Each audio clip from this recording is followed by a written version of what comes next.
জোড়া দিছি দুইটা পাখা সাদা কবুতর, ঠিক আছে। একটা জিরা গলা একটা সবুজ গলা কবুতর, বাচ্চা আসছে পাখা কালো লেজ কালো। যেমন আমার জুলফিকার কবুতরের কথা বলি, আপনি যেই কবুতরের সাথে দেন একটা বাচ্চা বাবরা ছাড়বে। যে কোনো কবুতরের ব্লাড লাইন নিয়ে কাজ করতে হলে আপনার হাতে অবশ্যই অনেকগুলো অপশন থাকতে হবে। আসসালামু আলাইকুম দর্শকবৃন্দ, কি অবস্থা সবার, কেমন আছেন আপনারা? আপনাদের সবাইকে আমার নতুন একটা ভিডিওতে স্বাগতম। কিছুদিন ধরে আসলে খুব বেশি পেয়ারিং এর ভিডিওর জন্য আসলে কমেন্ট পাইতেছি। আসলে পেয়ারিং এর বেশ কিছু অ্যাজ ইউজুয়াল ভিডিও আমি ইতিপূর্বে করছি, তো এখন আসলে পেয়ারিং এর কিছু কোর বিষয় আপনাদেরকে আসলে আমি বোঝানোর চেষ্টা করব।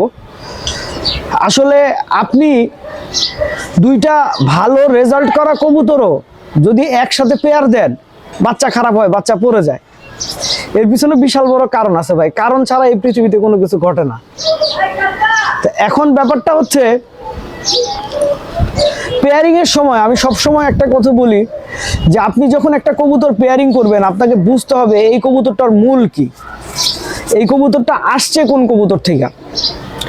যেমন মনে করেন আমার অনেক সময় এরকম আমার পেয়ারিং হয়, ঠিক আছে, দেখা যায় দুইটাই পাখা সাদা কবুতর, জোড়া দিছি দুইটা পাখা সাদা কবুতর, ঠিক আছে। একটা জিরা গলা একটা সবুজ গলা কবুতর, বাচ্চা আসছে পাখা কালো লেজ কালো। এরকম আমার অনেক সময় হয়।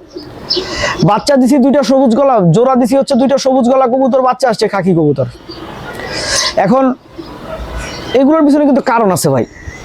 যেমন ধরেন এই যে এখন যে পেয়ারটা আপনারা দেখতেছেন, দুইটাই জিরা গলা কবুতর, কিন্তু বাচ্চা হয়েছে পাখা কালো লেজ কালো। কারণ হচ্ছে এই কবুতরগুলা আমার বাড়িরই বাচ্চা এবং আমার বাসাতেই পাল্লা খাইতেছে প্রায় হচ্ছে মনে করেন 3 বছর 4 বছর ধরে। তো এই কবুতরগুলোর বাবা কি রঙের ছিল সেটা আমি জানি। এই দুইটা কবুতরের বাবা কিন্তু ছিল, বাবাও ছিল লেজ কালো পাখা কালো, কিন্তু ওদের থেকে বেরোয়েছে এরকম সাদা কবুতর, ঠিক আছে। দুইটা কবুতরেরই মারও আসলে পাখা কালো ছিল, লেজ সাদা ছিল না। আর একটার মনে করেন আপনার লেজ সাদা ছিল পাখা কালো ছিল। তো যে কারণে দেখেন বাচ্চা কিন্তু কম্বিনেশন হয়ে আইসা পড়ছে পাখা কালো লেজ কালো। আচ্ছা, এবার জাতের দিকে আসেন। এই দুইটা কবুতরের চোখের যে বৈশিষ্ট্য, এখানে একটা কবুতর হইতেছে সাদা চোখের কবুতর, একটা কবুতর হইতেছে লাল চোখের কবুতর, কিন্তু বাচ্চা আসবে লাল চোখের কবুতর। কারণ কি? কারণ হচ্ছে যে এইখানে যেই কবুতরটার চোখ সাদা, এই কবুতরটার বাবা ছিল সাদা চোখের, মা ছিল লাল চোখের। আর যেই কবুতরটার চোখ লাল, এই কবুতরটার বাবা মা দুইজনই ছিল হালকা লাল চোখের, বাচ্চা আসছে খুব গাঢ় লাল চোখের। তো আসলে কবুতরের পেয়ারিংটা মূলত হচ্ছে জাতকে উন্নয়ন করা। জাতকে উন্নয়ন করতে হইলে আপনার কবুতরের অতীত বুঝতে হবে। যেমন আমার জুলফিকার কবুতরের কথা বলি, আপনি যেই কবুতরের সাথে দেন একটা বাচ্চা বাবরা ছাড়বে, একটা বাচ্চা বাবরা হবেই। যেমন এই যে এই পেয়ারটা দেখতেছেন, আমাদের একটা জুলফিকার নর মাদি দেওয়া হয়েছে আমার এবছর গেমে আসা একটা কবুতর, ঠিক আছে। আপনার বাচ্চা আসছে একটা বাবরা। আবার এই বাবরা বাচ্চাটার সাথে যখন আপনি অন্য কোনো ঠিক এই মাদির কালারের বা সবুজ গলা বাচ্চা দিবেন, বাচ্চা সবুজ গলা এসে পড়বে। আর জাতের যে বিষয়টা, জাতের বৈশিষ্ট্যটাও মোটামুটি থেকে যাবে, মোটামুটি থাকবে, 100% থাকবে না। তো এই কারণে আমি পেয়ারিং করার সময় আসলে সবসময় স্ট্রং ব্লাড লাইন ব্যবহার করি। কিংবা আসলে এখন আমি যে কাজটা করতেছি, আমার জুলফিকার কবুতরের সাথে জুলফিকার কবুতরই পেয়ার করতেছি, কিন্তু ইনব্রিড হইতেছে না। যেমন আমার খয়রা গলা কবুতর নিয়ে কাজ করার খুব বেশি আগ্রহ, যে কারণে কিন্তু আমি অনেক ধরনের খয়রা গলা কবুতর আসলে কালেক্ট করছি। যেমন ধরেন আপনার খুব খয়রি টাইপের খয়রা গলা, একটু কালো টাইপের খয়রা গলা, তারপরে আবার কালেক্ট করছি মনে করেন আরেক ধরনের পিঠে জাবরাওয়ালা খয়রা গলা।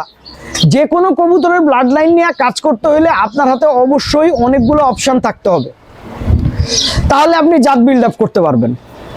আর সব সময় চেষ্টা করবেন হচ্ছে রেজাল্টেড কবুতর নিয়ে কাজ করতে, তাহলে আপনাদের সময় এবং অর্থ দুইটাই সেভ হবে। এখন আপনি চাইলে সেভ করবেন, আর যদি আপনার সময় এবং আপনার হাতে যদি পর্যাপ্ত সময় থাকে, তা আপনি চিন্তা করেন না আমি 5 বছর 6 বছর নিয়ে কবুতর বানাবো, সেক্ষেত্রে আপনি আপনার মতো হাট থেকে কবুতর কালেক্ট করে আস্তে আস্তে করবেন, কোনো সমস্যা নাই।